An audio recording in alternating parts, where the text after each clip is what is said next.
आज हम तीसरे विषय पे चलेंगे, जिसमें आप लोगों ने पूछा था व्यापार को लेकर के। व्यापार को समझने से पहले व्यापार तो एक ट्रेडिशन है और वो करता इंसान है। व्यापार अपने में कोई कार्य करता है क्या? व्यापार खुद से तो होता नहीं है। व्यापार कोई करता है, कोई व्यक्ति करता है, और जो व्यक्ति करता है उस व्यक्ति का कर्तव्य, उसके कर्म, जब तक हम इस बात को ना समझेंगे तब तक हमें व्यापार समझ में नहीं आएगा। क्योंकि व्यापार की मानसिकता क्या होनी चाहिए व्यापारी की? व्यापार तब सफल होता है जब व्यापारी की मानसिकता एक अटल बन जाती है कि हाँ, वो उसकी मानसिकता क्या है और कैसी मानसिकता का व्यक्ति व्यापार में सफल होता है। प्रोडक्ट सेम होते हैं, दुकानें सेम होती हैं, लेकिन व्यापारी कौन सा है और व्यापारी की मानसिकता क्या है, उसके अकॉर्डिंग वो सफल और असफल होता है या नहीं? ढेर सारी दुकानें हैं, सेम प्रोडक्ट रखते हैं, लेकिन कुछ की दुकानें विकसित होती हैं और कुछ की नहीं होती हैं। कुछ की दुकानें चलती हैं और कुछ की दुकानें नहीं चलती हैं, है ना? तो ये किस पे डिपेंड कर रहा है? प्रोडक्ट पे या व्यापारी के ऊपर में? व्यापारी के ऊपर में। प्रोडक्ट है, लेकिन व्यापारी अगर बेहतरीन हो ना, चूँकि मैं BCom pass out, business studies कर रखा है, उसी पे ग्रेजुएशन किया है मैंने, कॉमर्स में। तो वहाँ पे हमें पढ़ाया ये जाता था कि एक बिज़नेसमैन वो होता है जो टकले को भी कंघी बेच देता है। जिसके अंदर टकले को भी कंघी बेचने की क्षमता हो, वो होता है एक व्यापारी। तो प्रोडक्ट के ऊपर भी मायने नहीं रखता है, नहीं तो आज कूड़ा-कचरा भी बेच दिया जा रहा है व्यापारियों के द्वारा। आप लोग देखेंगे कि जो कोल्ड ड्रिंक अपने आप में ही घातक है शरीर के लिए, उसको भी ऑमलेट में डाल कर के फ्राई किया जा रहा है। जो चीज़ें अपने आप में तली हुई हैं, उसको फिर से फ्राई करके दिया जा रहा है। मीन्स आप फास्ट फूड देख रहे हो क्या है? अलग-अलग आइटम्स जो बेचे जा रहे हैं, जैसे कई दिन की रोटियाँ, पिज़्ज़ा क्या है? एक बार बना के रख दिया जाता है और जब ऑर्डर आता है तो सिर्फ़ उसके ऊपर कोटिंग की जाती है, चीज़ की या फिर वेजिटेबल्स की, नॉन-वेज है तो नॉन-वेज की, लेकिन है तो बासी। घर में रोटी बासी नहीं खाते लोग, लेकिन वहाँ जाकर के बासी रोटी खा लेते हैं। क्यों? एडवर्टाइज़मेंट, व्यापार, बिज़नेसमैन की आइडियाज़। इसीलिए प्रोडक्ट पहला मायने नहीं रखता, पहला मायने रखता है क्या? कि व्यापारी बिज़नेसमैन का थॉट प्रोसेस कैसे कार्य कर रहा है, मेन। तो एक अच्छा, जिसे हम कहते हैं ना आज के समाज में बनिए लोग वैसे, तो अच्छा व्यापारी, व्यापार में सफल होने के लिए एक अच्छा व्यापारी बनना होता है और एक अच्छा व्यापारी बनने के लिए एक अच्छा वैश्य बनना होता है। आप लोग को फिर दिमाग में लगेगा कि मैं वर्ण व्यवस्था की बातें कर रहा हूँ। हाँ, मैं वर्ण व्यवस्था की ही बातें कर रहा हूँ। वैश्य, ये जो वर्ण व्यवस्था थी, ये कर्मों के आधार पे बनाई गई थी, लेकिन धीरे-धीरे वो जाति आधारित हो गई और वो दूषित हो गई। क्योंकि कोई भी चीज़ें शुरुआत होती है अच्छी चीज़ों के लिए, धीरे-धीरे वो दूषित हो जाती है। क्योंकि मैंने आप लोग को बताया पहले भी कि बुद्ध ने स्वयं कहा कि जिसका जन्म हुआ है उसकी मृत्यु होगी, और जब वो मृत्यु की तरफ जाएगा तो वो विनाशी, मीन्स विनाश की तरफ जाएगा, मृत्यु की तरफ जाएगा तो दूषित होते हुए जाएगा। एग्ज़ाम्पल दिया था कि एक बूढ़ा व्यक्ति दूषित होते हुए जाता है, बचपन में क्यूट होता है, बुढ़ापा तक जाते-जाते सारी चीज़ें दूषित होते जाती है, तब जाके मरता है। उसी तरीके से वर्ण व्यवस्था भी कर्म के आधार पे बनाई गई थी, बाद में वो जाति के आधार पे, जन्म के आधार पे हो गई, दूषित हो गई। उसी प्रकार से आज भी एक वर्ण व्यवस्था चल रही है, जो भी दूषित होने वाली है और दूषित होना शुरू हो चुकी है, और वो है ओबीसी, एससी, एसटी और जनरल।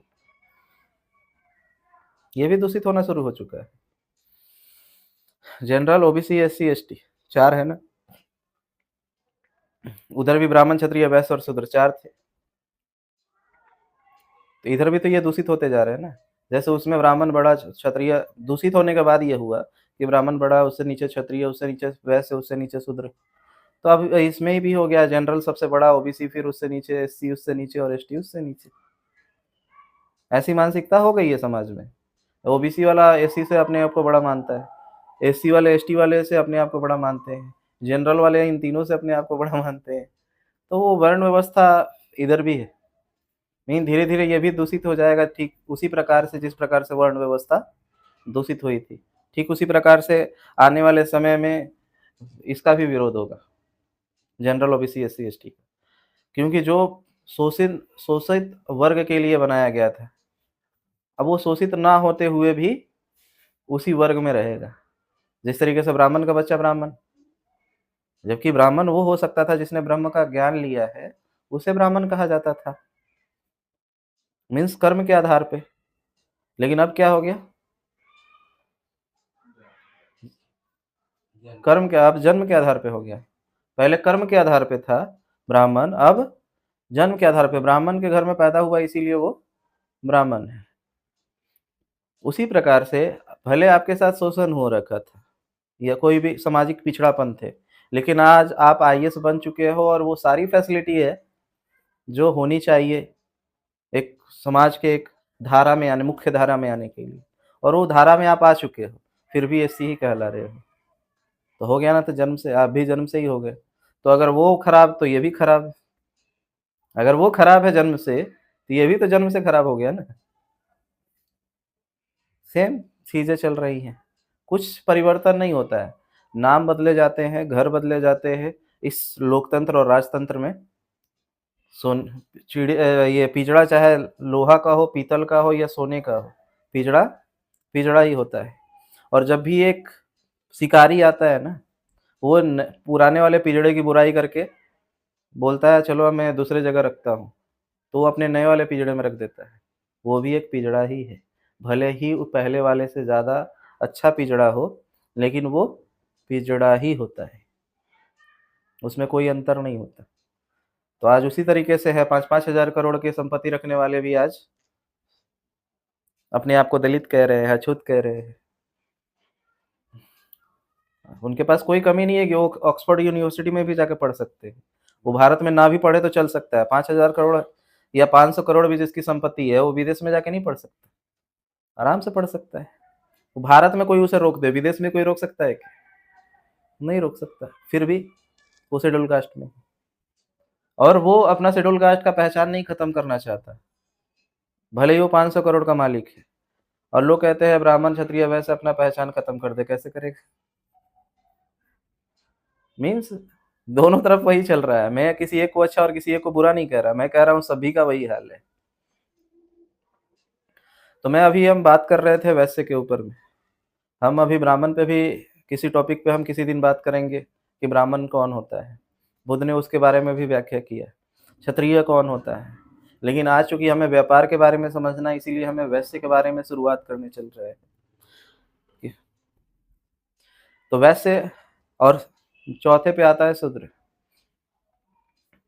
शूद्र, हर एक व्यक्ति शूद्र की भांति ही पैदा होता है, न्यूट्रल। शूद्र कहने का मतलब है जिसके अंदर में उसे किसी ढांचे में ढाला नहीं गया है। शूद्र कहने का मतलब क्या है? किसी ढांचे में रखा नहीं गया है। किसी एक ढांचा होता है ना, जैसे मिट्टी गुथा हुआ है, बस गुथा हुआ है, मिट्टी है। लेकिन जब तक हम उसे कभी मूर्ति का आकार ना दे, घर घर का आकार ना दे, घड़े का आकार ना दे, तब तक उसका नाम रखा जा सकता है क्या? कह सकते हैं सिर्फ मिट्टी है। लेकिन जब मिट्टी की ही ढांचा बनता है तो उसे हम मूर्ति कह देते हैं, घड़ा कह देते हैं, घर कह देते हैं। लेकिन होता तो वो मिट्टी है, उसे मिट्टी क्यों नहीं कहते? क्यों नहीं कहते उसे मिट्टी? क्योंकि वो अब एक आकार ले चुका है, अब उसकी आकृति का नाम है। अब हम उसके आकार का नाम लेते हैं, उसके स्वरूप, मूल स्वरूप का नाम नहीं लेते। उसी तरीके से शूद्र जो है ना, वो जो अभी ढांचा में सेटल नहीं हुआ है उसे शूद्र कहते हैं। जो ढांचा में अभी किसी भी ढांचे में सेट नहीं हुआ है, वो अभी सिर्फ जन्मा है। और जिस तरीके से जानवर जीते हैं ना, जिनमें कोई संस्कृति नहीं, जिसमें कोई सभ्यता नहीं, अभी विकसित ही नहीं हुई है, वैसे लोग जो जानवर की भांति ही जीते हैं। जिस तरीके से जानवर है, हम भी तो दो पैर के जानवर ही है ना। मैंने उस दिन 7 चक्रास में क्या समझाया था? जो खाने पीने के लिए जी रहे हैं और प्रजनन करने के लिए जी रहे हैं, खाना पीना और प्रजनन, यही दो काम तो जानवर भी करते हैं। जो यहाँ तक है वो शूद्र ही है। इसके ऊपर की जो बातें आती है ना, तब इंसान, एक शूद्र जो है ना, वो बीज की भांति है। किसकी भांति है? बीज की भांति है। जब तक वो पौधे का रूप नहीं लेगा तब तक उसका नाम रखा जा सकता है क्या? नहीं रखा जाएगा। तो वो अभी बीज की भांति है, उसके अंदर क्षमता है, वो कुछ भी बन सकता है, लेकिन वो बीज की भांति है और अभी तक वो ऊपर भी पड़ा हुआ है। कोई बीज ऊपर ही ऊपर रहना चाहता हो, कभी भी मिट्टी में ना दबना चाहे, तो क्या वो पौधा बन पाएगा? हम्म। और वो बीज मिट्टी में क्यों नहीं दबना चाहता है? उसे अकेला पसंद नहीं आ रहा, उसे अकेले अच्छा नहीं लग रहा है, उसे ग्रुप में रहना है। ढेर सारे बीज ऊपर ऊपर पड़े रहते हैं ना। जितना बीज एक पेड़ पैदा करता है, अगर उतना ही बीज अगर उग जाता, जितना पेड़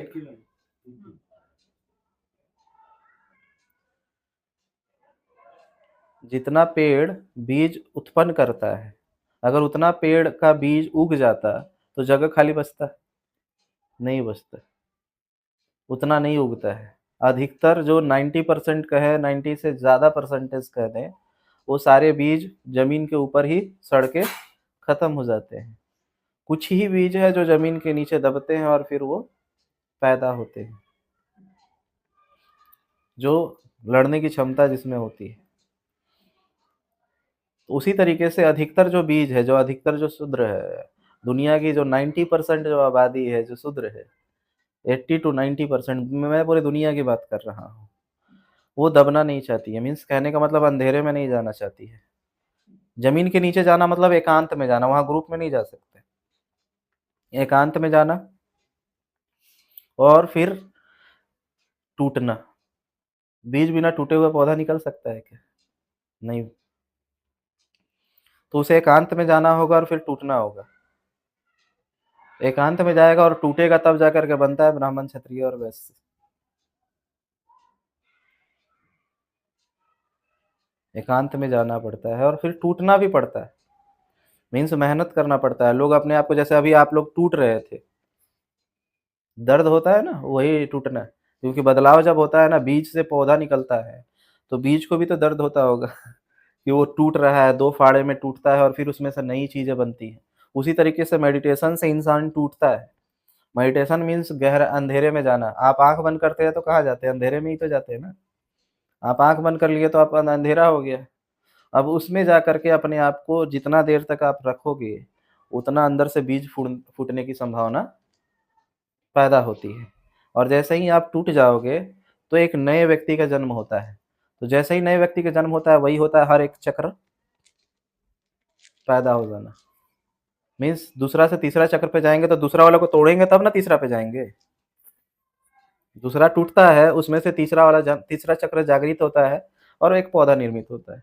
फिर उसमें से भी बीज निकलते हैं, पेड़ निकला, फल हुआ, फिर उसके जो बीज निकलते हैं, फिर वो बीज टूट करके तब उसमें से चौथा चक्र जन्मता है। मीन्स टूटने की प्रक्रिया 7 चक्रों तक चलते रहती है। समझ में आ रहा है जो मैं समझा रहा हूँ? तो इस तरीके से होता है। तो मैंने ब्राह्मण क्षत्रिय वैश्य अगर कहा, तो ये तीन टूट करके बनते हैं। दुनिया में 3 प्रकार के पावर है: मेंटल पावर, फिजिकल पावर और मनी पावर। इसके अलावा और कुछ है क्या? हम्म। और कोई ताकत है? एक दिमागी ताकत, दिमाग से कोई व्यक्ति राज करता है। एक शक्ति, बाहुबल से करता है। और तीसरा पैसे का ताकत से। 3 तरह के पावर है दुनिया में। इन 3 शक्तियों की पूजा होती है। और इस तीनों के लिए अपने आप को स्वधर्म को पहचानना पड़ता है कि हम इन तीनों में से कौन-सा जागृत करने वाले हैं। तो स्वधर्म को चेक करने के लिए तो मैं उस दिन बता रहा था कि विदेशों में भी चेक होते हैं और पहले भारत में भी जब यूनिवर्सिटीज़ थी और स्कूल और गुरुकुल हुआ करते थे, तो वहाँ भी ये चीज़ें जाँच करने की सुविधाएँ थी, कि बच्चों में ही ये चेक कर लिया जाता था कि इसके अंदर में क्या गुण है।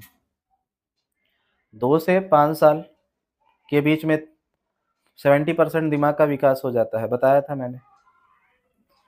तो 70% दिमाग का विकास होता है मीन्स आप किस क्षेत्र में विकसित करने वाले हो, ये पहले से बचपन में ही तय हो जाता है। बस 30% अब एफर्ट लगाना है उस क्षेत्र में। मीन्स आपका आप किस क्षेत्र में आपको ले जाना है, ये बचपन में ही तय हो जाएगा। अब आपको उसमें आगे जाने के लिए क्या करना है? एफर्ट लगाना है 30% का।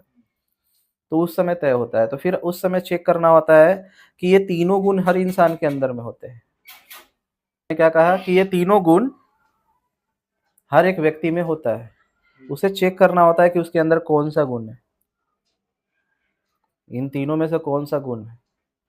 अब कोई उसमें से जो बुद्धि के तल पे जीना चाहता है, मीन्स सिर्फ दिमाग, वो चाहता है कि मैं दिमाग को ही तेज करूँ और दिमाग ही शक्ति ही मेरा बने और उसमें मैं विकसित हो सकता हूँ क्योंकि मेरा बुद्धि के क्षेत्र में काम हो पा रहा है। जैसे कोई व्यक्ति दिमाग से काम करने वाला है, आप जो पढ़ाई कर रहे हो तो ये क्या है? दिमाग का काम है। जिसमें दिमाग का खर्चा हो रहा है, दिमाग का काम है, वो व्यक्ति किधर चला जाएगा? दिमाग का काम करने में चला जाएगा। अब किसी-किसी का होता है क्या है, गुण तो तीनों के तीनों होते हैं हर एक व्यक्ति में। थोड़ा बहुत तीनों गुण होते हैं, लेकिन उसमें से किसी ना किसी एक का परसेंटेज ज़्यादा होता है। अब किसी का देखिएगा कि वो क्या करेगा, वो दिमाग का उपयोग ज़्यादा नहीं करना चाहता है और वो वाद-विवाद में नहीं पड़ता है। जैसे ही उसको लगता है कि तर्क में नहीं जीत पा रहा तो हाथापाई करने लग जाता है। मीन्स वो चाहता है कि हम शक्ति के दम पे किसी चीज़ को अपने अपने हाथ में रखें। जैसे राजा लोग युद्ध के दम पे राज क्षेत्र को छीनते थे। क्षेत्र को हथियाते कैसे थे राज्य को? युद्ध के दम पे।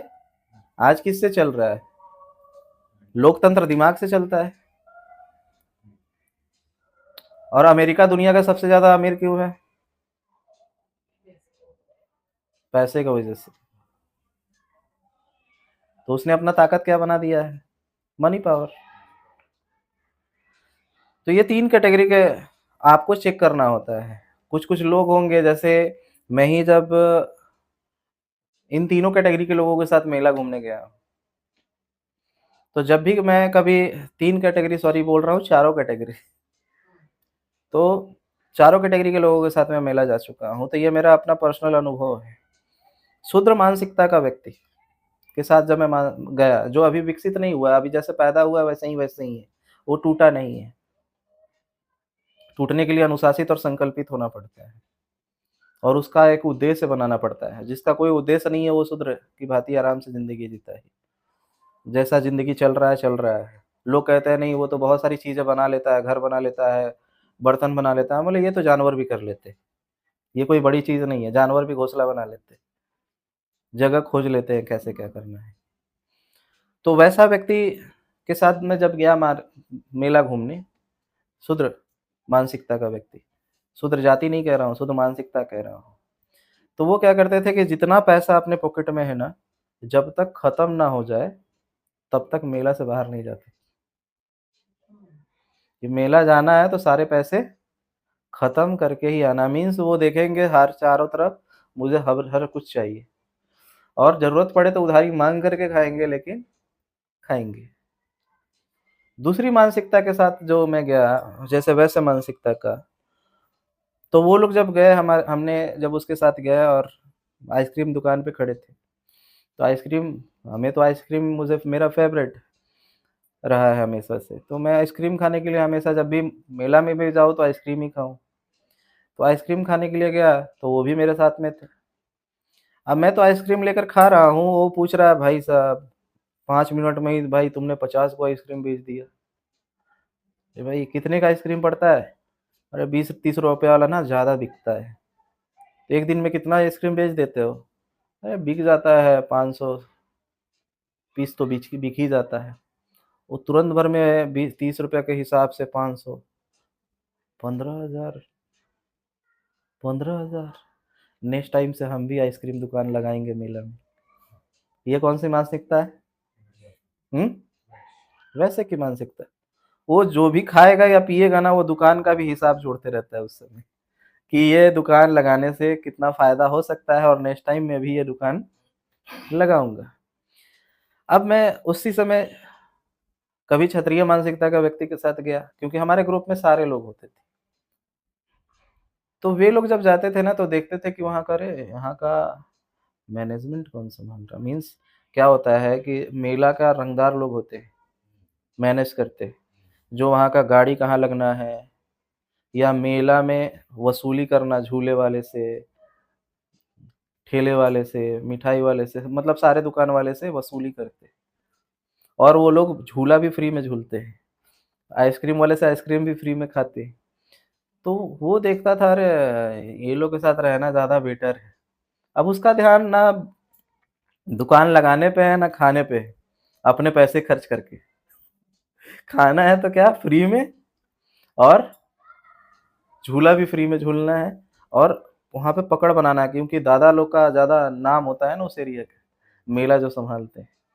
तो वो लोग रहते थे, तो वो लोग सोचते थे नहीं, नेक्स्ट टाइम में मुझे भी इस कमिटी में रहना है और नेक्स्ट टाइम से मैं भी आई कार्ड लगा के घूमूँगा और फ्री में आइसक्रीम दबाऊँगा, फ्री में झूला झूलूँगा और कंट्रोलर में रहूँगा, मेले के कंट्रोलर में। चौथा,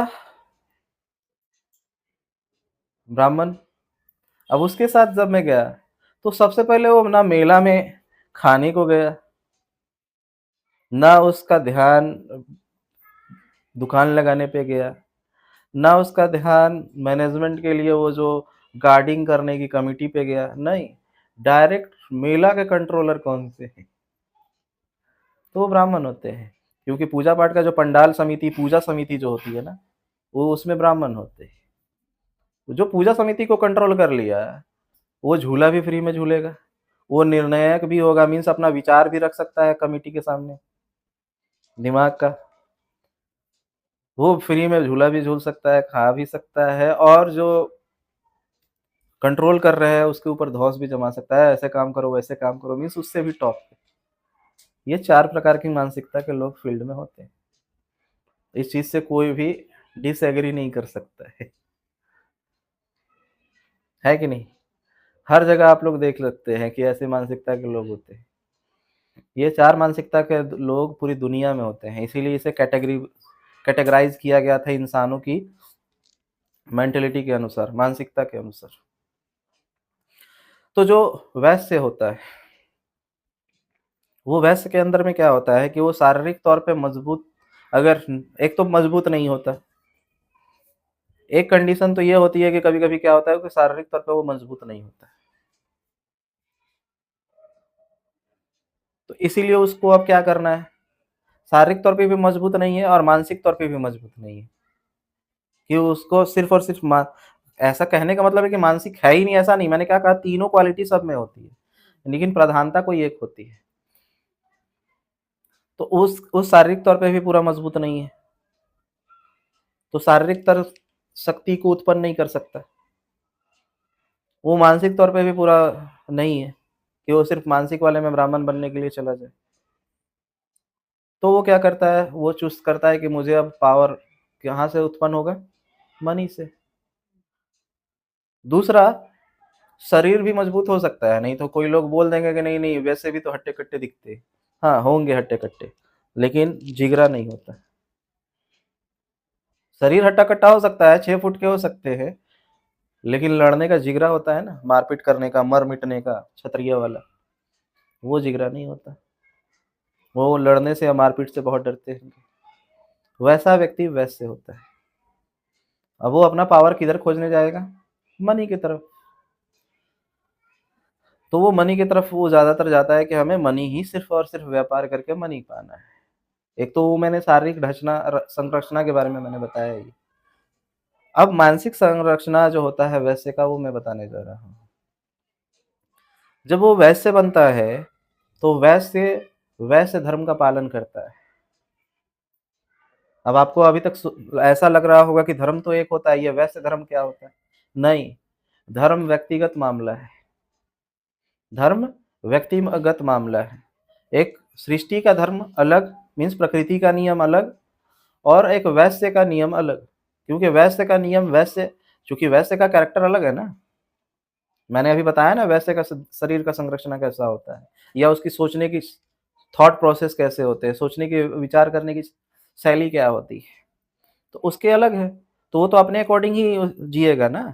और जो अपने अकॉर्डिंग जीता है अपनी स्वधर्म के अकॉर्डिंग, उसको स्वधर्म कहते हैं।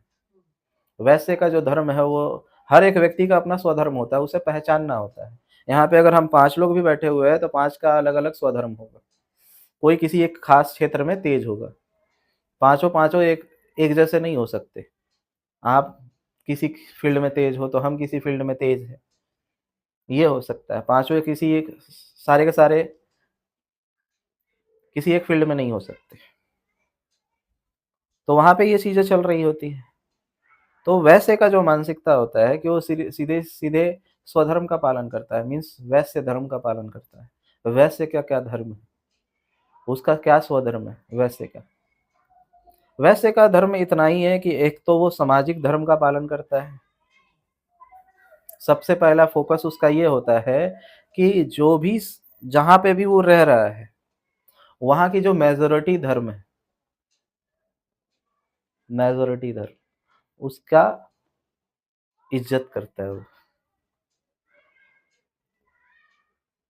मेजॉरिटी धर्म का। अगर एक वैश्य अगर मुसलमान एरिया में अगर दुकान खोलना हो ना, तो वो मुस्लिम विरोधी बातें नहीं कहेगा। लेकिन वही दूसरे एरिया में हो तो भला हो सकता है कि कह भी दे एक बनिया वैश्य, दूसरे मुसलमान के विरोध में बोल भी दे भारत में, अगर वो हिंदू तरफ है तो, अगर जैसे राम मंदिर के बगल में उसका दुकान है तो।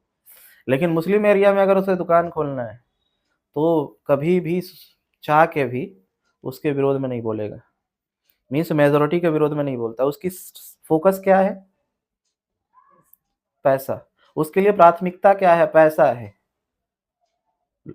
वर्तमान में ये जो ओबीसी एससी एसटी के लोग हैं, ये सफल क्यों नहीं हो पा रहे हैं व्यापार के क्षेत्र में? क्योंकि ये अपना शूद्रपना छोड़ नहीं रहे हैं, अपना शूद्रपन नहीं छोड़ रहे, अपनी पहचान नहीं छोड़ रहे हैं। अब मैंने अभी क्या कहा कि व्यापार में अगर आपको आगे जाना है तो क्या करना होगा? क्या करना होगा? नहीं सुन रही है? तो मैंने क्या बताया, व्यापार में जाना होगा तो क्या करना होगा? एक बनिया क्या करता है वैसे? मेजोरिटी जो होता है रेस्पेक्ट करता है, और वो बनिया है, वैश्य है, और उसकी प्राथमिकता क्या है? पैसे कमाना। उसके लिए प्राथमिकता पैसा है। और जो ओबीसी एससी एसटी के लोग जो है वो क्यों नहीं सफल हो पा रहे हैं? और खास करके ओबीसी नहीं, ओबीसी तो फिर भी बिजनेस क्षेत्र में, एससी और एसटी का, क्योंकि ये अपनी पहचान खत्म नहीं कर रहे हैं। ये एससी बने रहना चाहते हैं और फिर भी व्यापार करना चाहते हैं, इसीलिए नहीं हो रहा है। इनकी प्राथमिकता जाति हो गई है, इनकी प्राथमिकता पैसा नहीं है, इनकी प्राथमिकता जाति हो गई है, जिसकी वजह से ये सफल नहीं होता है। तो पहली तो आपको प्राथमिकता ये रखना है कि जो मेजोरिटी है, तो यहाँ की मेजोरिटी क्या है आपको मुझे बताने की जरूरत नहीं है। आप जहाँ पे आप मुंबई में ही रह रहे हो तो यहाँ कौन सी मेजोरिटी के मार्केट है, कौन से मेजोरिटी धर्म के, मुझे बताने की जरूरत है क्या? नहीं। आपको उसके विरोध में कोई टिप्पणी नहीं करनी चाहिए। किसी भी वैश्य को, किसी भी वैश्य को, कोई भी वैश्य आप देख लीजिएगा सोशल मीडिया पे भी, कोई भी वैश्य धार्मिक मसलों में आता है क्या? धर्म का मसला ब्राह्मणों का है, धर्म का मसला ब्राह्मणों का है, बनियों का नहीं है। बनिया कभी भी वैसे किसी धर्म के ऊपर टिप्पणी करते ही नहीं है। तो पहला तो आपको ये जानना है कि पहला अपनी पहचान खत्म करना, कि आप क्या हो ये पहले भूलो, अपनी जाति की पहचान भूलो, कैटेगरी की पहचान भूलो। वो पेपर में रहने दो ना, पेपर में जो है, लेकिन आपको अपने दिमाग से उतार के काम करना है। मैं दिमाग से उतारने बोल रहा हूँ, पेपर से उतारने नहीं बोल रहा हूँ। तो सबसे पहले तो अपनी मानसिकता ये हटाना कि आप शेड्यूल कास्ट हो या कोई भी अन्य जाति की हो। दूसरा, जाति नहीं देखना। तीसरा, किसी भी धर्म के ऊपर टिप्पणी नहीं करना। व्यापारी के लिए सबसे सर्वप्रथम होता है पैसा, और पैसा उसे हर जाति से कमाना है। हर जाति, हर धर्म, हर वर्ग के लोगों और हर समुदाय के लोगों से कमाना है। अगर कोई भी व्यक्ति दुकान खोलता है और कहेगा सिर्फ शेड्यूल कास्ट का व्यक्ति आ जाए तो चल जाएगा, होगा क्या? आप अमीर बन जाओगे क्या? वैश्य के पास, जो प्योर वैश्य और बनिया है, वो ब्राह्मण से भी कमाएगा, क्षत्रिय से भी, वैश्य से भी, शूद्र से भी। वो हिंदू से भी, मुस्लिम से भी, सिख से, ईसाई और जैन, बुद्धिस्ट, लिंगायत से भी। वो इंडिया, पाकिस्तान, अमेरिका, सबसे। आप देखते हैं पॉलिटिशियन पाकिस्तान को गाली देते हैं, लेकिन अंबानी का बिजनेस पाकिस्तान से चलता है। अंबानी अडानी का चलता है कि नहीं चलता है? तो बनिया क्या पहला प्राथमिकता रखा है? पैसे को। बनिया के लिए धर्म भी पहले नहीं है। बनिया के लिए पैसा, ये जाति पहले नहीं है। बनिया के लिए जाति पहले नहीं है। बनिया के लिए पैसा प्राथमिकता है। तो पहले अपनी जाति की मानसिकता हटानी होगी, दूसरे धर्म पर टिप्पणी करने वाली चीजें मानसिकता हटानी होगी। ये सारी चीजें हटाएंगे तो जाकर के मानसिकता, और हर धर्म का रेस्पेक्ट करना। ये नहीं कह देना कि जैसे कई जगह पे लोग आते हैं और कह देते हैं हम उस धर्म को नहीं मानते, हम नहीं देंगे। जबकि आप बनिए के पास जाएंगे, अगर बनिया का दुकान अगर मुसलमान एरिया में है और वो हिंदू को मानने वाला है, तो भी वो देता है मुसलमानों को, उनके कार्यक्रम का, पूजे का चंदा देता है। ठीक है? क्योंकि आप जिस एरिया में जिससे कमा रहे हो, उससे लाखों रुपया साल का कमा रहे हो, 50-100 रुपया दे देने पे आपका क्या हो जाने वाला है? अगर आपने उसके त्योहार का अगर कुछ नहीं किया, तो फिर वो आपको कुछ नहीं करेगा। वो आपके दुकान पे आना बंद कर देगा। वो बोलेगा नहीं, ये हमारे धर्म का चंदा नहीं देता, मीन्स हमारा धर्म विरोधी है। तो फिर वो आपके दुकान पे आएगा क्यों, जरा मुझे बताना? आएगा क्या? नहीं आएगा। तो ये सारी मानसिकता को हटानी पड़ती है सबसे पहले। हर धर्म की इज्जत करना, रेस्पेक्ट करना, हर जाति, समुदाय और वर्ग को एक नज़र से देखना। हर जाति, धर्म, वर्ग, समुदाय के लोगों को एक नज़र से देखना। हर जाति, धर्म और समुदाय का रेस्पेक्ट करना। अगर वो किसी धर्म को मानता है, तो आपको स्वतंत्र तौर पे, कभी बनिए की दुकान पे जाइएगा, आप कहिएगा मैं बौद्ध धर्म को मानता हूँ, या मैं जैन को मानता हूँ, या मैं लिंगायत को मानता हूँ, वो कहे बहुत अच्छा है। हर व्यक्ति ने धर्म का पालन करना चाहिए। वो नहीं कहेगा कि यार नहीं नहीं, आप हमारे धर्म में क्यों नहीं हो। आपको हर धर्म ने पालन करना चाहिए, जो जिसका धर्म है उसका पालन करना चाहिए, धर्म का पालन होना चाहिए। बस इतना मायने रखता है। ये नहीं कि तुम्हारा खराब, हमारा ऊंचा, तुम्हारा छोटा। ये बनिया का काम नहीं है। धर्म की लड़ाई लड़ना ब्राह्मणों का काम है। वो धर्म की टिप्पणियां करना कि तुम्हारा धर्म सही है या मेरा, वो ये तो एक राजनीतिक मामला, ये ब्राह्मण का भी काम नहीं होता है, ये भी राजनीतिक है। ब्राह्मण का भी नहीं है। ब्राह्मण कभी भी धर्म को लेके भी लड़ाई नहीं लड़ता है। वो असल ब्राह्मण जब मिलेगा ना, जैसे मुझसे कोई बोल रहा था जब मैं भिक्षु बना था और बोध गया में था, तो मुझसे ये बातें दिमाग में डाली जा रही थी कि बुद्ध बौद्ध धर्म ही सबसे सर्वश्रेष्ठ धर्म है और बाकी सब नीचे है। मैंने बोला ये मानसिकता मैं पालूंगा ही नहीं अपने दिमाग में। क्योंकि जैसे ही मैंने अपने धर्म को श्रेष्ठ धर्म घोषित किया, श्रेष्ठता किस पे निर्भर करती है? नीचता पे। मैं जब तक किसी को नीच नहीं मानूंगा, अपने को श्रेष्ठ मान सकता हूँ क्या? मेरा अपने आप को श्रेष्ठ मानना ही दूसरे को नीच मानने पे आधारित है। जहाँ पे ऊंचाई है, चट्टान है, खाई ऑटोमेटिक होती है कि नहीं होती है? ऐसा कोई जगह देखा है जहाँ पे चट्टान हो और खाई ना हो, और जहाँ खाई हो और चट्टान ना हो? अगर ऊंचाई होगी तो नीचाई भी होगी, नीची भी होगी। तो अगर मैंने अपने धर्म को श्रेष्ठ बोला तो बाकी सारे धर्म नीचे। मैंने बोला ये मैं मानसिकता पाल ही नहीं सकता। सब अपने अपने जगह पे ठीक है। किसी की बीमारी कैसी है उसके ऊपर निर्भर करता है। अब मान लीजिए एक नाली में जो रहते हैं कीड़े, तो उनका भोजन नाली के ही भोजन से मिलता है, उसको साफ पानी से नहीं होता है। हमें गंदा लगता है नाली का, लेकिन नाली के कीड़े को नाली का पानी गंदा थोड़ी लगता, उसके लिए वही स्वर्ग है। उसे अगर साफ पानी में रख देंगे तो मर जाएगा। तो आप कितना भी कह दो कि वो गंदा है, गंदा है, गंदा, बोलेगा तुम्हारे गंदा बोल देने से हो जाएगा, मैं वहां जाके साफ पानी में मर ना जाऊंगा? हाँ? हर की अपनी-अपनी स्थिति, अपना-अपना स्वधर्म है। जो मांसाहार करना चाहता है, हिंसा करना चाहता है, उसको मांसाहारी और हिंसा वाला धर्म पसंद होगा। जो बिल्कुल ही शाकाहारी व्यक्ति है और हिंसा से दूर रहना चाहता है, उसको अहिंसा वाला धर्म पसंद होगा, शाकाहार वाला धर्म पसंद होगा। मीन्स सबके लिए बना हुआ है। जिसको जो पसंद है वहाँ पे जाएगा। मीन्स अगर यहीं पे बैठे हुए लोगों में उनको बुखार है, उनको टीबी है, उनको कैंसर है, उनको हार्ट का प्रॉब्लम है, तो सबको अलग-अलग दवाई लेंगे ना। बीमारी अलग तो दवा अलग। तो इंसान को जैसा बीमारी होता है वैसा ही धर्म में वो जाता है। उसको लगता है कि मैं जैसा हूँ और मेरा वो धर्म से मैच खा रहा है, तो वो उस धर्म में चला जाता है, क्योंकि वो धर्म उसके लिए बहुत बेटर है। अब उसको कहोगे नहीं मांसाहार गलत है, वो बोलेगा क्या? वो मांसाहार करने के तर्क करने लग जाएगा, मांसाहार को अच्छा साबित करने में। और शाकाहारी वाले के पास का चले जाएंगे तो वो शाकाहार को अच्छा साबित करने में लग जाएगा। मीन्स सब लगे हुए हैं एक दूसरे को अपने आप को अच्छा साबित करने। इसीलिए झगड़ा में कभी लगना ही नहीं हो चाहिए होता है। तो ब्राह्मण कभी भी इन चीज़ों में झगड़ता नहीं है। झगड़ने का काम सिर्फ और सिर्फ राजनीतिक लोगों का। और जो झगड़ रहे हैं ना वो भी ब्राह्मण नहीं है। मैंने क्या कहा कि मैं कर्म वाले ब्राह्मणों की बात कर रहा हूँ, जाति वालों की नहीं कर रहा। तो वैश्य का अपना एक धर्म होता है, इस चीज़ का पालन करना होता है, ठीक है ना? जाति से ऊपर उठना, जातीय मानसिकता, अपनी पहचान छोड़ कर के ऊपर उठना। आपके लिए प्राथमिकता पैसे होनी चाहिए, धर्म नहीं। आपको अपना धर्म पालन करना है, लेकिन कहाँ? घर में। घर में, दिखाना नहीं है।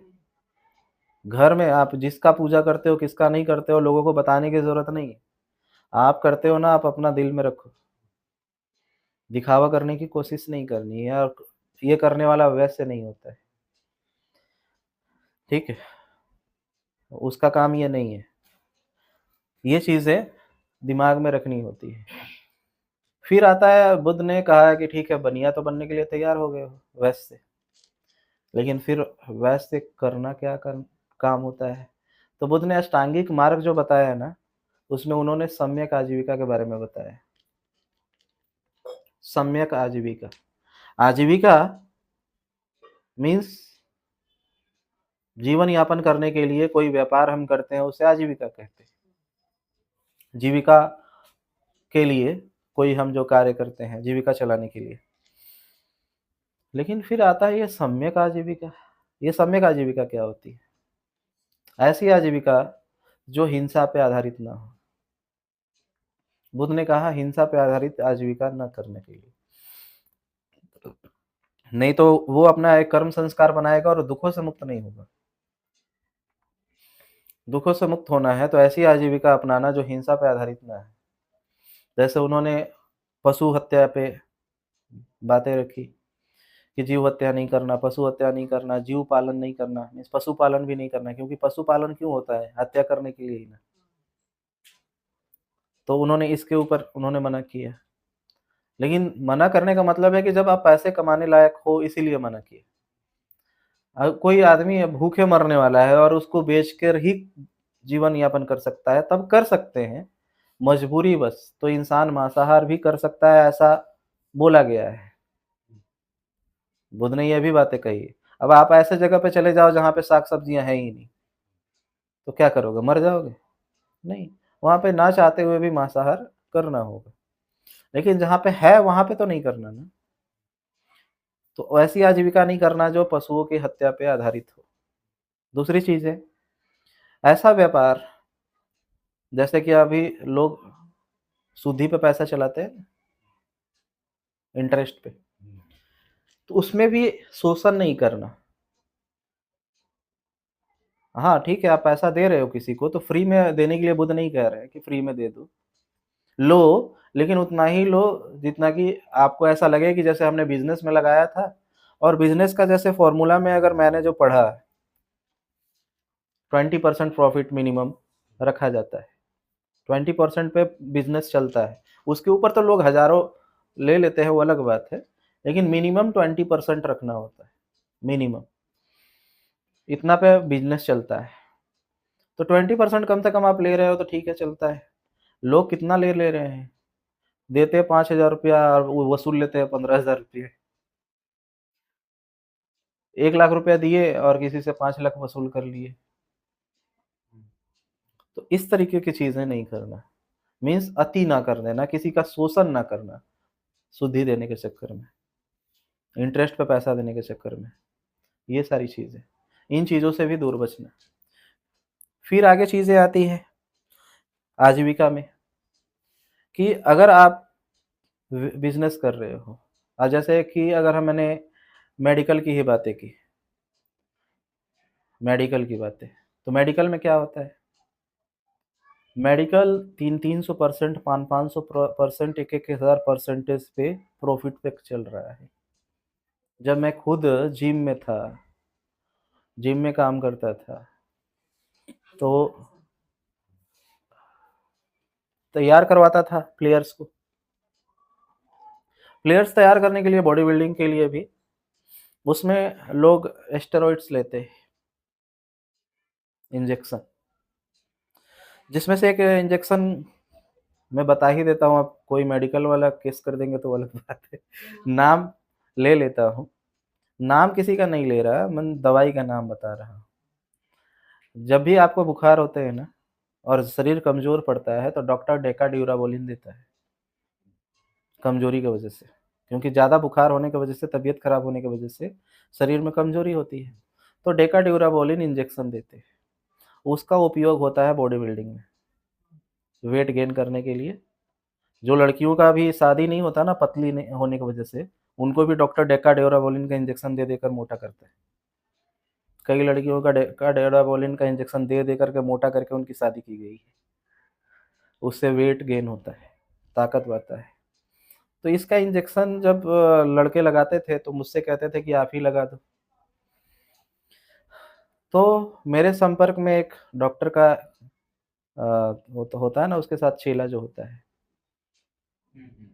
डॉक्टर का कंपाउंडर जिसको कहते हैं, तो वो मेरा दोस्त ही था, मेरे एरिया का।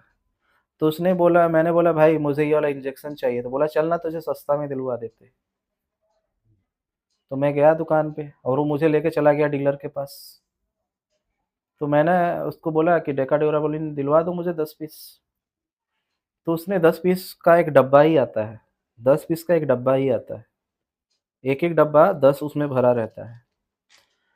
तो जब डब्बा उसने दिया ना, डब्बे के ऊपर ₹300 दाम लिखा हुआ था। और फिर मैंने एक-एक इंजेक्शन का डब्बा निकाला, उसपे भी 300 लिखा हुआ था। मैंने बोला इसका दाम कितना है? बोला 300। मैंने बोला इसमें से एक सिंगल के ऊपर भी 300 ही दाम लिखा हुआ है। बोला हाँ। बोला पूरा डब्बा का दाम 300 का आता है और लोग इसे 10 को बेचेंगे तो कितना प्रॉफिट होगा? 3000, मीन्स 2700 का प्रॉफिट। एक का भी 300 और 10 का भी 300। तो 10 का मैंने खरीद के लाए और 300-300 रुपया करके 10 पे 3000 रुपया, मीन्स 300 रुपया तो मैंने लगाया था कैपिटल, तो नेट प्रॉफिट हुआ 2700 रुपये। समझिए कितना का प्रॉफिट हो रहा है। अब बात आता है, यहाँ पे मैं ये बातें आप लोग को क्यों बता रहा हूँ कि अगर कोई व्यक्ति जानता है, जैसे पार्लर में भी बेनिफिट होता है, क्योंकि हमारे बहन लोग हैं, मीरा माँ है, ये सारे लोग किए। तो ढेर सारे बिजनेस है जिसमें बहुत मोटा प्रॉफिट होता है। प्रोडक्ट तो बहुत कम आता है, लेकिन हम जो उससे कमाते हैं वो बहुत ज़्यादा कमाते हैं। तो होता क्या है, बुद्ध तो कह रहे हैं कि अति नहीं करने के लिए, मीन्स किसी का शोषण नहीं करना। अब मेडिकल के पास, जो मेडिकल जिसने खोल रखा है, वो अगर 3000 में अगर ना बेचे सिंगल, अगर मैं तो डीलर के पास गया था ना, वो एज अ डॉक्टर, वो कंपाउंडर ने डॉक्टर का नाम बोला था। उसने नहीं बोला कि वो मुझे दे रहा है, डॉक्टर ने मांगा है। तो वो डॉक्टर को ही 300 में देते हैं, आम इंसान को नहीं। आम इंसान को तो 3000 में देंगे। हो सकता है अभी छूट चलता है 10%, 12% का, तो 10%, 12% कर देंगे। तो कहने का मतलब है कि बुद्ध के सिद्धांतों के अनुसार, और मैं जो सिद्धांत देता हूँ, क्योंकि ये बातें मेडिकल के बारे में वो थोड़ी कह रहे हैं, उस समय मेडिसिन थोड़ी था, लेकिन मैं, उन्होंने जो सिद्धांत दिया उसको मैं आज अपडेट वर्जन में आप तक पहुंचा रहा हूँ। तो उनका कहने का मतलब है कि आज के समय में 3000 का 3000 में ही बेचेंगे, लेकिन आपको तो पता है कि 300 में खरीदा था, आपको पता है। आप तो शोषण कर रहे हो ना, 300 का सामान 3000 में दे करके। लेकिन बात अब यहाँ पे ये आती है कि अगर आपने 300 का सामान 500 में बेचने की कोशिश की और जो कि बिकती है मार्केट में 3000 की, तो क्या होगा, अगल-बगल के सारे मेडिकल वाले आपके ऊपर में केस कर देंगे कि ये मार्केट खराब कर रहा है। केस होगा कि नहीं होगा? मिनिमम रिटेल प्राइस होता है जिससे नीचे आप नहीं बेच सकते। एमआरपी का मतलब 2 होता है, minimum retail price, maximum retail price. Means इससे ज़्यादा भी नहीं बेच सकते और इससे कम नहीं बेच सकते। इससे कम बेचा तो केस, उससे ऊपर बेचा तो भी केस। ऐसा कानून है, फँस जाओगे।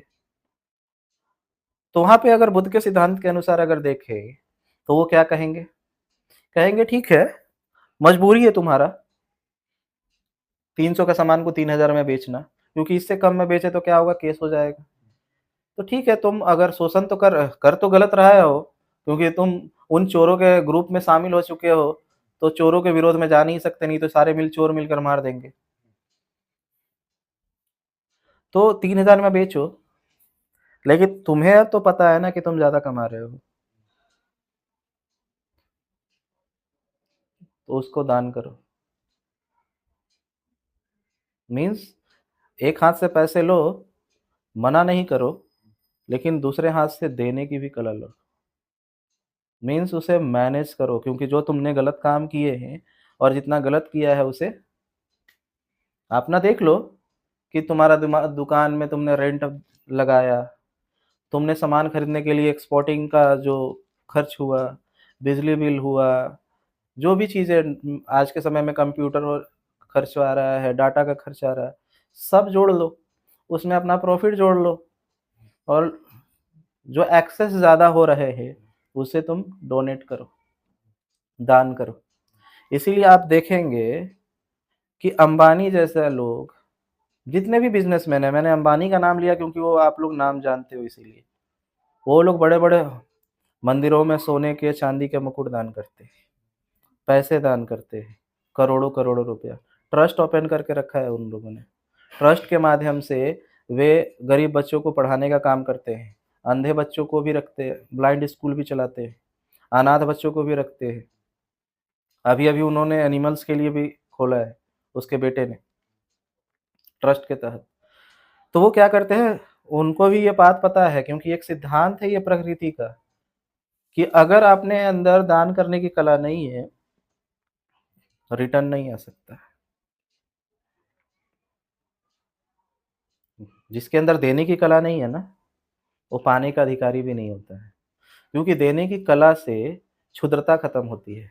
आप देखते हैं ना, दिवाली के 1 दिन पहले हम सूप बजाते हैं ना कोने-कोने, इधर होता है दिवाली? नहीं होता है। तो वो आप देखेंगे 1 दिन पहले सूप बजा करके क्षुद्र को भगाया जाता है। वो क्षुद्र है क्या? वो क्षुद्रता जो पकड़ने की रखता है। मीन्स इस दुनिया में उसे ही मिलेगा जो अमीर अमीर मानसिकता का व्यक्ति है, रिच माइंडसेट वाले को। जो सब छोड़ने का अधिकारी होता है, वही सब पाने का अधिकारी हो जाता है। दूसरी चीज़ है, जो दान पारमिताओं को पालन करता है, बुद्ध ने सबसे ज़्यादा दान पारमिताओं के ऊपर बोला है। दान पारमिता मीन्स देने की कला। बुद्ध ने दुःख का कारण के पीछे ये बताया कि लोग भिखारी चित्त वाले हैं। ये दुनिया भिखारी चित्त के लोगों से भरी पड़ी है और वही उसके दुःख का कारण है। वो भिखारी चित्त मतलब क्या? चाहिए, चाहिए, चाहिए, चाहिए मीन्स माँगना, माँगना, सिर्फ़ माँगने वाला चित्त कभी भी खुशी नहीं रह सकता है। इसीलिए बुद्ध जीवन भर देने की कला सिखाते रहे। जब पहली बार बुद्ध अपने राज्य लौटे थे ना, तो हुआ क्या कि बुद्ध अपने राज्य लौटे, तो उनके पिता को पता चला कि मेरा बेटा आ रहा है। तो भागे-भागे वो अपने महल तक भी इंतज़ार नहीं कर पाए कि बेटा यहाँ तक आएगा। वो राज्य के द्वार तक चले गए, अपने बेटे को लेने के लिए रथ से। गए तो देख रहे हैं मेरा बेटा यहाँ भिखारियों की बस्ती में भीख माँग रहा है।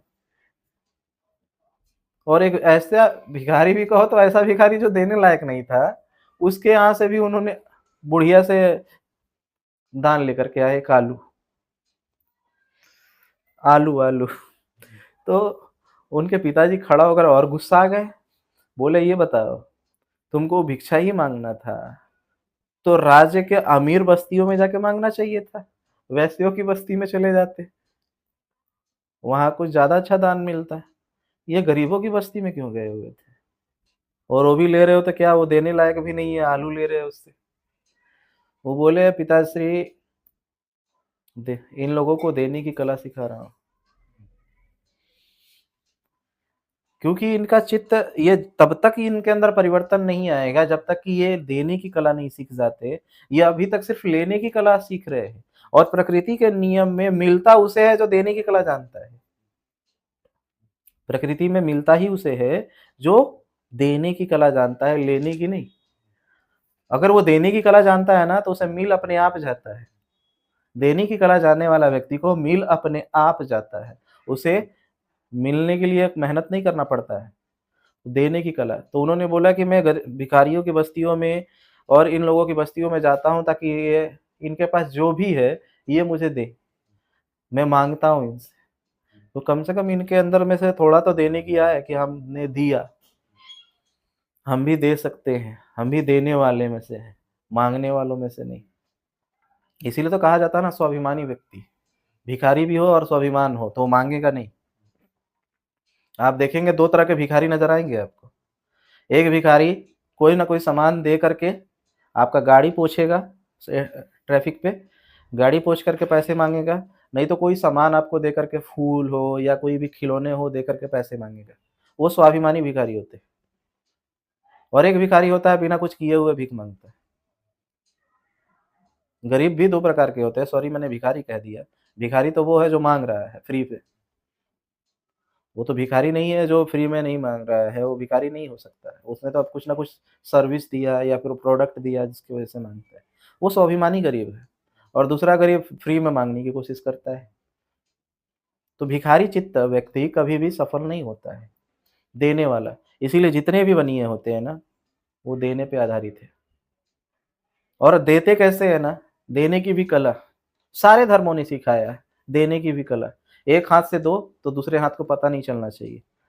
कुरान में ये बातें बताई गई हैं।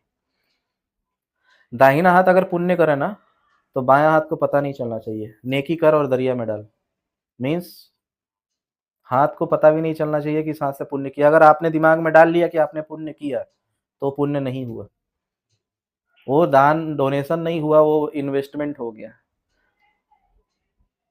आपने संगठन में भी सुना होगा कि जब बनिए जब दान करते हैं ना, तो इन्वेलप पे अपना नाम भी नहीं लिखते और दान करते हैं। सुना था ना? नाम नहीं लिखते इन्वेलप के ऊपर में। जब दान पैसे डाल करके करते हैं ना, तो इन्वेलप पर नाम भी नहीं लिखते। मुझे कई जगहों पे दान मिला बनियों से, उन लोगों ने सफ़ेद कलर के इन्वेलप के अंदर पैसा डाल के देते, दिखा के भी नहीं देते, डायरेक्ट नाम भी नहीं लिखते उसके ऊपर में। क्यों दान दे रहे तो नाम क्यों? लेकिन आज के लोग क्या करते हैं, 10 रुपया दान देंगे, थोड़ा-सा स्टेज से घोषणा करवा दीजिए ना, इतना रुपया दान दिया फलाना ने। थोड़ा बैनरवा पे चिपकवा देते कि इतना नाम हुआ, माइक से थोड़ा बुलवा देते। तो ये भवन निर्माण होगा तो थोड़ा बोर्ड पे नाम लिखवा देते कि इतना दान किए थे। जो दान ज़्यादा करेगा उसका नाम होता है ना, भवन जो भी निर्माण होता है उसके ऊपर। वो दान ही नहीं करते, वो इन्वेस्टमेंट करते हैं। और फिर जाके पूछेंगे, अब इतना पैसा दिए थे, फैन नहीं लगा, तो ये नहीं लगा, तो फैसिलिटी नहीं मिल रहा, हम गए थे ना ऑफ़िस में, तो चाय के लिए भी नहीं पूछा, जबकि डोनेशन हमने इतना दिया था। अब उसने इन्वेस्टमेंट किया है या डोनेशन दिया है? इन्वेस्टमेंट किया है। डोनेशन देने के बाद इंसान को याद रहना चाहिए क्या? याद भी नहीं रखने वाला होता है, वो होता है असली बनिया। वो डोनेट दे देता है तो पूछने भी नहीं जाता है मंदिर से कि उस पैसे का क्या हुआ था। वो होता है देने की कला। दूसरी चीज़ है, आपको और ध्यान रखनी है, जीसस ने ये बात कही है, तो आपको ये हर चीज़, हर बुद्ध पुरुषों की बातें मैं आप तक पहुँचा रहा हूँ। मैंने बुद्ध की बताई, मैंने मोहम्मद की बताई, अभी जीसस की भी सुन लीजिए। जीसस ने बोला जिसके पास है उसे और दिया जाएगा, और जिसके पास नहीं है, उसके पास जो है उसे उससे भी छीन लिया जाएगा। ध्यान से सुनिएगा। जिसके पास है उसे और दिया जाएगा, और जिसके पास नहीं है, उसके पास जो है उससे वो भी छीन लिया जाएगा। याद दिलाएँगे? याद रहेगा? क्योंकि मैं इसको स्टॉप करके लास्ट में बोलूँगा। अभी मैं बुद्ध की एक चीज़ बता दे रहा हूँ पहले। पूछूँगा जीसस का, याद रखिएगा। तो हुआ ये कि एक्चुअल में ये कहानी है, तो कहानी के तौर पे सुनिएगा, समझने की कोशिश कीजिएगा, नहीं तो फिर आएगा कि इसमें ये क्यों देवता क्यों घुसा दिए हैं। कहानी जब बनता है ना तो अलग तरीके से बनता है। एक जगह पे एक बहुत बड़ा व्यापारी आया और बुद्ध के पास ढेर सारे बैलगाड़ियों पे अनाज लेके आया, दान देने के लिए, और पैसे भी ला करके दिए। और दूसरी तरफ भिक्षु लोग गए हुए थे चारिका करने भी। तो चारिका करने में नौजवान लोग आगे रहते थे, क्योंकि नौजवान तेज चलते हैं। तो जो धीरे चलने वाले उनको पीछे रखा गया था, तो संग में भी बूढ़े लोग भी थे, तो बूढ़े सबसे लास्ट में थे, तो पीछे छूट गए। अब एक गाँव में प्रवेश किए और सारे भिक्षु एक-एक घर पे जाकर के भिक्षा माँग लिया। दोबारा कोई भी उस द्वार पे नहीं जा सकता। अब इसका बारी ही नहीं आया बूढ़े का, क्योंकि सारे घर से भिक्षा माँगा जा चुका था। अब तो ये भूखे रह गया। अब इसको भूख सता रही थी, बाकी सबको तो मिल गया, उसको नहीं मिल पाया था। तो एक पेड़ के नीचे आराम से बैठ गया, मुँह लटकाए हुए। तो एक भिखारी, मतलब भिखारी बार-बार गलती से निकल जा रहा है, गरीब, बहुत गरीब, इतना गरीब कि कुछ कहने का नहीं। वो खाना खाने के लिए बैठा था। उसके पास सब्ज़ी भी नहीं थी, सिर्फ़ चावल लेके बैठा था, और चावल पे वो थोड़ा-सा तेल और नमक डाल के खा रहा था। तेल पे और नमक छिड़क दिया था। बस उतना ही था, सब्ज़ी भी नहीं था उसके पास में। बैठा तो उसकी नज़र गई भिक्षु के ऊपर, वो भी बूढ़ा भिक्षु। उसने देखा, अरे ये इसको भी तो भूख लगी है और बैठा हुआ है। चेहरे से ही पता चल जाता है भूखा व्यक्ति का। उसके पास इतना ही नहीं खाना ही था, चावल ही था, और उसने इतना चावल ले जाकर के दे दिया भिक्षु को। तो कहानी ऐसा कहती है, कहानी को समझना है, कहानी का पात्र को नहीं समझने लग जाना है। तो कहानी में ऐसा लिखा गया है, क्योंकि सजा के लिखा जाता है ना कोई भी इंटरेस्टिंग बनाने के लिए। तो कहानी ऐसा कहती है कि देवता लोग बैठ कर के ऊपर से देख रहे थे सारी घटना को। वो घटना भी देख रहे थे जो वहाँ पे व्यापारी लेकर आया था ढेर सारे बैलगाड़ियों पे दान, और दूसरी तरफ ये भी घटना देख रहे थे, क्योंकि ऊपर से तो सब नज़र आएगा ना, इसकी भी घटना, उसकी भी घटना। तो वे लोग आपस में चर्चा करने लगे हैं कि सबसे ज़्यादा दान पारमिता किसकी? वहाँ पे 2 घटना घटा इस चीज़ों में, कि सबसे बड़ा दान किसका? हुँ? जिसने, क्योंकि अब उस जाकर के पूछा भी गया बुद्ध से उन लोगों ने, तो बुद्ध ने वहाँ पे जवाब भी दिया था कि दान देने वाला में से अगर चूज़ करना हो कि सबसे बड़ा दान किसका, तो वो भिखारी का, मतलब गरीब का। क्यों? मैथ मैथ का फ़ॉर्मूला। उसके पास जितना है उसने 100% दे दिया, और बनिया ने कितना दिया? 10%। बनिया ने जो दान दिया था 10% दिया था अपने प्रॉफिट का, और उसने अपना पूरा का पूरा कैपिटल ही दे दिया था। एक प्रॉफिट देना और एक कैपिटल देना दोनों अलग-अलग चीज़ें होती हैं। मीन्स उसके पास था ही उतना ही, और उसने वो दे दिया, और उसने अपने प्रॉफिट में से 10% दिया। तो परसेंटेज किसका ज़्यादा हुआ? भिखारी का। परसेंटेज उसका ज़्यादा हुआ, मीन्स भिखारी को ज़्यादा पारमिताएँ मिली। क्योंकि बुद्ध ने वहाँ पे ये बताया कि ये जो व्यापारी है ना, ये बहुत चालाक है। चालाक इस मायने में, क्योंकि इसने सूत्र जान लिए हैं, और ये सूत्र का पालन हर जन्मों में करता है। वो सूत्र क्या है? देने की कला। ये जानता है कि जितना दूँगा उसका 10 गुना मिलता है। जितना दो उसका 10 गुना मिलता है।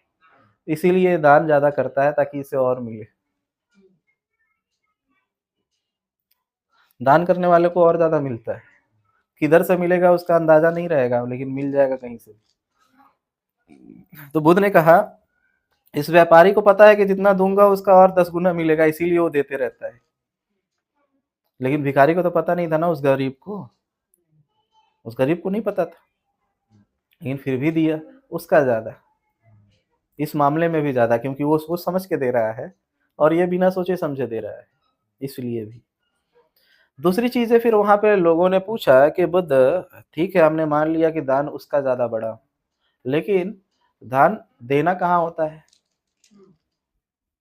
दान दिया ठीक है, किसका ज़्यादा हुआ किसका नहीं वो हो गया, लेकिन दान दिया किसको जाता है? बात तो ये भी आएगी ना, दान दिया किसको जाता है, कहाँ देना होता है। तो बुद्ध ने एक बात बताई कि अगर यहीं पे आप लोग 2 लोग हैं, आपने क्या किया, इनको 10 बोरी अनाज दिया, मीन्स बीज, और इनको 1 मुट्ठी बीज दिया। अब ये गए और मेन हाईवे में 10 बोरी अनाज को छींट दिए, और ये गए और 1 मुट्ठी अनाज खेत में डाल ले, किसका ज़्यादा? खेत में डाला वो, किसका ज़्यादा? खेत में डाला। क्यों? क्योंकि उसने हाईवे पे डाला, हाईवे पे थोड़ा ना उतना चाहिए वहां पर डालेगा। जिसको जरूरत है उसको दो तो उसका फायदा होता है। नहीं, जरूरत तो इधर भी होगी, जरूरत किसको नहीं होती है? मैंने अगर दान देने की बात की तो जरूरत किसको नहीं होती है? तो क्यों दिया? मैं अगर हाईवे का एग्जांपल दे रहा हूँ तो किसके लिए दे रहा हूँ? हाईवे का एग्जांपल देने का मतलब है कि हाईवे पे ग्रो नहीं होता है, दिया और खत्म हो गया, और खेत में ग्रो किया, तो उसे रियल लाइफ में जब आप लाएंगे तो आप ऐसे व्यक्ति को जो ग्रो नहीं करना चाहता, वो सिर्फ खाना चाहता है, तो आप खाने वाले को जाकर दोगे, भिखारी को, वो खाएगा और क्या करेगा? खत्म। उस खाने का उपयोग खा करके वो कोई अच्छा काम कर रहा है? नहीं, वो दिन भर बैठ करके भीख ही मांग रहा है, ग्रो नहीं करेगा। तो बुद्ध ने बोला वैसा जगह पे दान देना जहाँ पे दान देने से वो ग्रो करता है। इसीलिए उन्होंने दान पारमिताओं को बताया कि ऐसे लोगों को दान देना जहाँ पे मानव चेतना और मानव चेतना का विकास और मानव कल्याण का हेतु कार्य किया जाता हो, और वैसा कार्य करने वाले लोग जो फ्री में फील्ड में काम कर रहे हैं, उनकी सहायता करना किसका काम है? जिनके पास है, जो दान करने वाले हैं उनकी। तो वो दान किसे करेंगे? जो समाज में उत्थान करने का कार्य कर रहे हैं, उनको नहीं, जो खा करके अगले दिन निकाल दिए और फिर से अगले दिन से भीख मांगना शुरू कर दी। मीन्स वो ग्रो अप नहीं कर रहे हैं, वो खाए और उसका बर्बाद कर दिए। ग्रो अप मीन्स जहाँ ग्रो कर रहा हो कोई चीज़, जो चीज़ें बढ़ रही हों, उस जगह पे दान करना। समझ में आया? ये काम करने के लिए उन्होंने बताया दान पारमिताओं के अंदर।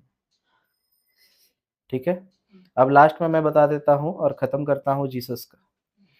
जीसस ने कहा कि जिसके पास है उसे और दिया जाएगा, उसे और मिलेगा, और जिसके पास नहीं है उसके पास जो है उससे वो भी छीन लिया जाएगा। ये बात बाइबल पढ़ने वाले लोगों को भी नहीं पता है, क्योंकि ये बातें विस्तार पूर्वक समझाई नहीं गई, कहावत है। इसका अर्थ ये होता है, लास्ट में ये सूत्र बहुत इंपॉर्टेंट है, इसीलिए मैं जीसस का लाया लास्ट में ताकि दिमाग में बैठे रहे हमेशा के लिए। बहुत इंपॉर्टेंट है ये सूत्र, और यही चीज़ लॉ ऑफ अट्रैक्शन में पढ़ाया जाता है, मैनिफेस्टेशन में। ये सूत्र जीसस का लाइन नहीं पढ़ाया जाता है, लेकिन जो सूत्र है वो लास्ट में मैं बोलूँगा।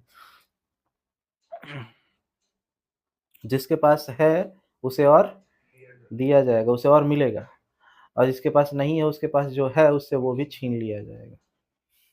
मीन्स आप मेहनत कर रहे हो, वो भी मेहनत कर रहे हैं, दोनों, और मेहनत कर रहे हैं, और उसके बदले में उनको भी कीपैड फ़ोन मिला नोकिया का, और आपको भी नोकिया का कीपैड फ़ोन मिला, दोनों को मिला। आपने दे दिया दोनों को कीपैड फ़ोन। आप देने वाले हो थोड़ी देर के लिए मान लो कि यही अगर बाइबल की माने तो ये परमात्मा है। तो इन्होंने आपके कर्मों को देखते हुए अभी कीपैड फ़ोन दिया, दोनों को, नोकिया कीपैड। अब ये क्या कर रहे हैं, अरे यार! हम तो आईफ़ोन माँगे थे। हम तो आईफ़ोन माँगे थे, ये कीपैड फ़ोन दे दिया भैं। और हर समय मुँह लटकाए रहेंगे। मुँह लटकाए रहेंगे, सीधे मुँह इनसे बात नहीं करेंगे। मीन्स सीधे मुँह बात नहीं करने का मतलब आगे समझाऊँगा। इनसे सीधे मुँह बात नहीं करेंगे देने वाले से। जब देखेंगे मुँह ऐंठ के निकल जाएँगे। जब देखेंगे ये तो ये चेहरा ही लटकाए रहेंगे। तो ये क्या करेंगे गुस्सा करके, अबे अच्छा नहीं लग रहा दो इधर। वो नोकियो फ़ोन वो लेकर के रख लेंगे, रखेंगे कि नहीं? कीपैड फ़ोन भी जो है ना वो भी रख लेंगे। तो वो भी नहीं बचेगा कि हम कहीं कहीं कीपैड फ़ोन से कम बात तो कर सकते थे, वो भी नहीं होगा। और दूसरा इनको मिला कीपैड फ़ोन और इन्होंने पापा को कहा मीन्स परमात्मा, पिता ही मान लेते हैं, परमात्मा को इस जीसस ने पिता ही कहा है। तो आपने गए और जाकर के इनको गले लगा लिया, थैंक्स दिया, थैंक्स मुझे ये देने के लिए। तो ये खुश होंगे ना, कि हाँ ये बेटा अच्छा है, पुत्र अच्छा है। ये कीपैड फ़ोन भी इसको दिया तो ये आके मुझे धन्यवाद दिया। हुँ। वो ट्राई करो यार। आईफ़ोन ही था। तो तो धन्यवाद दिया। अब धन्यवाद दिया और फिर अपने काम पे लग गया। तो हो सकता है कि आपने जो धन्यवाद दिया इनको बहुत अच्छा लगा। तो नेक्स्ट टाइम ये आपको आईफ़ोन ला के दे देंगे। तो आपके पास कीपैड फ़ोन तो था ही, आईफ़ोन भी मिल गया और उनके पास जो था उससे वो भी छीन लिया गया। मीन्स जिसके पास है उसे और दिया जाएगा और जिसके पास नहीं है उसके पास जो है उससे वो भी छीन लिया जाएगा। मीन्स धन्यवाद देने की कला, ग्रैटिट्यूड, यही सूत्र मैं दे रहा था, ग्रैटिट्यूड। यही 38 मंगल सूत्र में बुद्ध ने ये बातें कही है। जो व्यक्ति कृतज्ञता व्यक्त नहीं करता वो व्यक्ति कभी अमीर और सुखी शांति से नहीं रह सकता है। कृतज्ञता, ग्रैटिट्यूड, धन्यवाद देने की कला। जो है उसके लिए वो धन्यवाद देना, जो भी है उसके लिए धन्यवाद देना। रोता हुआ व्यक्ति प्रकृति को बिल्कुल पसंद नहीं है। इसीलिए उसे कहा जाता है, मतलब बाइबल में परमात्मा कहा है, कुरान में अल्लाह कहा गया है, हिंदू में ईश्वर कह भगवान कहते हैं। मीन्स भगवान को लटका हुआ चेहरा पसंद नहीं है और जो लटका हुआ चेहरा रखता है ना उसको और लटका देते हैं। वो लटका हुआ चेहरे वाले व्यक्ति को लटका देते हैं, उस कभी जीवन में सफल नहीं हो पाता है। जो धन्यवाद देने की कला नहीं जानता है, ये सबसे बड़ा सूत्र है व्यापारियों के लिए। और सिर्फ व्यापारियों के लिए नहीं, हर वर्ग के लिए, चाहे वो ब्राह्मण मानसिकता का हो, क्षत्रिय, वैश्य, शूद्र, जिस भी मानसिकता का, दुनिया का प्रत्येक व्यक्ति पे ये लागू होता है। क्योंकि ये प्रकृति का नियम है, ये किसी व्यक्ति द्वारा बनाया गया नहीं है, ये प्रकृति का नियम है जिसके अंदर धन्यवाद देने की कला है। जो भी हो, दुःख आए जीवन में, सुख आए जीवन में, उसके लिए धन्यवाद देना। ऐसा नहीं कह रहा हूँ कि सुख आया तो ही, दुःख आया तो भी, क्योंकि वो दुःख क्यों आता है? कुछ सिखाने के लिए नहीं। एक तो हो गया कुछ सिखाने के लिए, वो आउटपुट आपने बताया, लेकिन एक्चुअल में उसका कारण ये होता है कि आप गलत दिशा पे जा रहे थे वो बताने के लिए। जैसे आप पीछे बैठे हुए हो और ये आगे ड्राइविंग कर रहे हैं, तो अगर ये गलत रास्ते पे मुड़ेंगे तो आप क्या कहोगे? अरे अरे, चिल्लाएंगे। हाँ, कि गलत जा रहे हो, मुड़ जाओ। लेकिन प्रकृति कैसे बोलेगा? प्रकृति दुःख दे के बताता है। एक्सीडेंट हो या दुःख, मैंने बोला क्या? दुःख देगा। वो क्या करेगा वो जाने। वो दुःख देगा। दुःख दे के बताता है कि तुम गलत रास्ते पे चल रहे थे। ठीक है? उसका बताने का तरीका एक ही है, दुःख। तो वो दुःख दे करके क्या करता है? आपको बताता है कि अभी तक तुम गलत रास्ते पे चल रहे थे, अब सही रास्ते पे चलो। लेकिन हम उसे डायरेक्शन ना समझ करके उसको हम रिजल्ट समझ लेते हैं। मीन्स हम कहते हैं ये हमें फल मिला, फल नहीं है वो तुम्हें बता रहे हैं प्रकृति। इसीलिए तो बार-बार कुरान में या फिर उधर कहा गया है कि वो देन परमात्मा जो है ना, वो बहुत ज़्यादा उदारवादी है, मीन्स बहुत ज़्यादा निर्मल चित्त का व्यक्ति है। वो सबको माफ़ करता है, माफ़ करने वाला है, दरिया दिली है। क्यों कह रहा है? क्योंकि वो कभी सज़ा देने के बारे में नहीं सोचता। आप सज़ा अपने से ले लेते हो, वो सज़ा देने के बारे में नहीं सोचता। मीन्स प्रकृति चाहती है कि आप उसके अनुसार चलो। आप अनुसार नहीं चलते हो तो आपको दुःख होता है और आप कहते हो प्रकृति मुझे दुःख दे रही है। प्रकृति दुःख नहीं देती है, प्रकृति के नियम के विरोध में जब आप चलते हो तो वो दुःख देता है। और वो दुःख देता नहीं है, आपको दुःख मिलता है, आप ले लेते हो। और आप फिर सोचते हो ये गलत कैसे हो गया हमारे साथ? गलत नहीं हुआ है, आप गलत चल रहे थे, वो आपको बता रहा है कि ऐसे नहीं चलो, सही चलो। जैसे एक व्यक्ति अंधेरे रास्ते पे, सुनसान रास्तों पे मोबाइल ऐसे देखते-देखते चल रहा था। सामने देख ही नहीं रहा है, मोबाइल देख के चलाते-चलाते रोड पे चल रहा है। तो चलते-चलते क्या हुआ कि रोड पे एक पत्थर था, पत्थर में पैर गया लग अंगूठा, अंगूठा फूट गया और लहू-लुहान हो गया, पूरा ब्लड गिरने लग गया।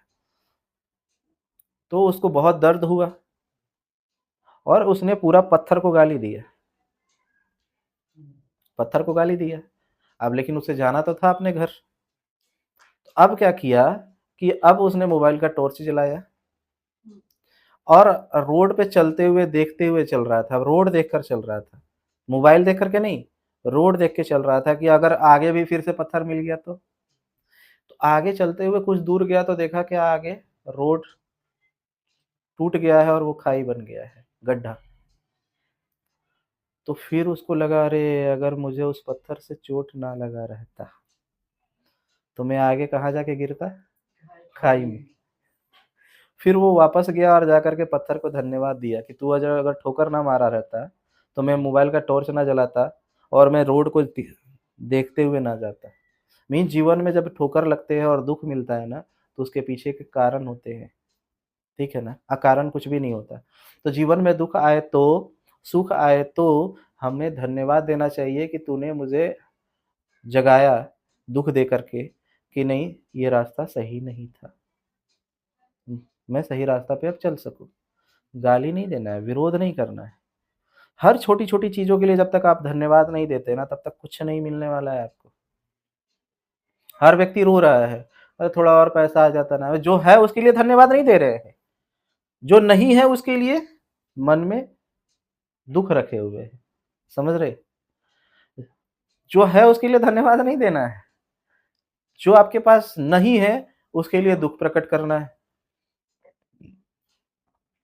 लॉ ऑफ अट्रैक्शन का फीस ले लेंगे आपसे 40-50 हज़ार रुपया सिखाएँगे यही, कि सुबह जब उठो तो धन्यवाद दो प्रकृति को कि आप सुबह सोकर उठे हो। कई लोग सोते हैं और सुबह उठते ही नहीं हैं, तो धन्यवाद दो कि आप उठे हो सकुशल। उठ कर के जब अ, धन्यवाद देकर के बेड से उतरो। इसीलिए भारत में परंपरा थी सुबह उठ कर के ज़मीन को छू कर प्रणाम करने की। कम से कम सुबह उठ कर के पैर नीचे रखने का तो मिला। कई लोग तो उठने के बाद डायरेक्ट चिता पे जाते हैं। तो धन्यवाद दो। उसके बाद सामने पानी पियो तो पानी के लिए धन्यवाद दो, कि ये पानी भी नसीब हुआ तुम्हें, रेगिस्तान में तो ये भी नसीब नहीं होता है किसी को। जो खाना मिल रहा है खाने के लिए धन्यवाद दो। इसीलिए देखिएगा कई कई छोड़िए हर धर्मों में खाना खाने से पहले धन्यवाद देने की परंपरा है। तो धन्यवाद देते हैं पहले भोजन को, भोजन देने वाले को, मीन्स उसमें सब सम्मिलित होता है। हम सीधे जैसे मैं ही कभी-कभी ग्रैटिट्यूड देता था तो मैं डायरेक्ट प्रकृति से कहता था कि मुझे पता है कि ये तूने मुझे दिया है। लेकिन इसको तुम मुझ तक पहुँचाने के लिए तुमने जिसको माध्यम बनाया, किसान, प्रकृति ने किसान को माध्यम बनाया तो उपजा। किसान के माध्यम से वो चीज़ें उसने उपजाया तो फिर दुकान तक आया, दुकान से मेरे पिता ने खरीद के लाए, मीन्स जो भी खरीद के लाया, अगर हम होटल में खा रहे हैं तो जो भी खरीद के लाया, जिसने बनाया और जिसने मुझ तक परोसा, वो सबका कल्याण हो। हम सबके लिए मंगल कामनाएँ करते, सबका कल्याण हो, उन सब का। तो हम ग्रैटिट्यूड करके खाना भी खाना, मीन्स हर एक काम धन्यवाद दे के करना। अगर हमने इस सूत्र का पालन किया ना जीवन में, वो च मैंने क्या बोला, फिर उसको पैसे देकर खर्च करके सीखोगे, मैं ऐसे ही बता रहा हूँ, वो सारी चीज़ें। तो अगर हम हर छोटी-छोटी चीज़ों के लिए धन्यवाद दे, रोए नहीं, चेहरे पे ना लाएँ कि ये चीज़ें मेरे पास नहीं है। जो है उसके लिए खुशी मनाओ, वो जो नहीं है, वो जो देखने वाला है, जो सुनने वाला है, और मैं अगर बाइबल का बात कहूँ, तो वो दरिया दिल परमात्मा पिता समान जो है, वो बहुत दरिया दिली है, वो सब कुछ ला के देगा। मीन्स प्रकृति का नियम है ये, आम भाषा में समझे तो प्रकृति का नियम है, जब हम धन्यवाद देते हैं, तो हमें बहुत मिलने लग जाता है। क्यों मिलता है? धन्यवाद देने की कला और दान करने की कला से पात्रता बढ़ती है। बर्तन की पात्र कहते हैं, पात्रता बढ़ती है, मीन्स और बड़ा होता है। तो जितना बड़ा होगा उतना धन हटेगा ना, मीन्स उतनी सुख सुविधाएं आपको मिलेंगी। उसको इसीलिए तो उसको पिता समान कहा गया है ना, परमात्मा को। बाइबल में परमात्मा को पिता समान कहा गया है, क्योंकि पिता जब देखता है कि मेरा बच्चा को हम जो भी दे रहे हैं उसमें वो खुश है, तो उसे हम और ला के देते हैं। और जब देखते हैं अरे जो ला रहे हो मुँहे बना रहा है, तो बोला भाग, तुम्हारे लिए कुछ नहीं लेके आएंगे। यही करेंगे ना। एक पिता होने के नाते क्या करेंगे? वो आपको ही इशारा कर रहे हैं। आईफ़ोन भी देखोगे, आईफ़ोन ला के देना पड़ेगा। तो इसीलिए हर एक छोटी-छोटी चीज़ के लिए हमें धन्यवाद देना चाहिए। देते हैं, मैंने क्या कहा, दान करने की कला और धन्यवाद देने की कला अपने अंदर विकसित करनी होगी। और शुरुआत में जो मैंने बता दिया कि बनिया की जो मानसिकता होती है कैसी रखनी है, वो अगर इस चीज़ को अगर आप पालन करते हो और निरंतर आप ध्यान करते हैं, उसके ऊपर फिर मैं बताऊँगा लॉ ऑफ अट्रैक्शन का, तो उस विषय में फिर मैं और चीज़ें करूँगा कि कैसे उसे आकर्षित करते, तो उस पे ये और क्लियर होगा। आशा करता हूँ कि ये जो वैसे वाला टॉपिक था कि वैसे होता कौन है और व्यापार करते कैसे, व्यापार में सफल कैसे होते हैं, कैसा व्यापार करना होता है, वो सब समझ में आ गया होगा। और इसमें सफलता कैसे हासिल करते हैं, ये सारी चीज़ें समझ में आ गई होंगी। इसी आशा और विश्वास के साथ मैं अपनी वाणी को यहीं पे विराम देता हूँ। धन्यवाद।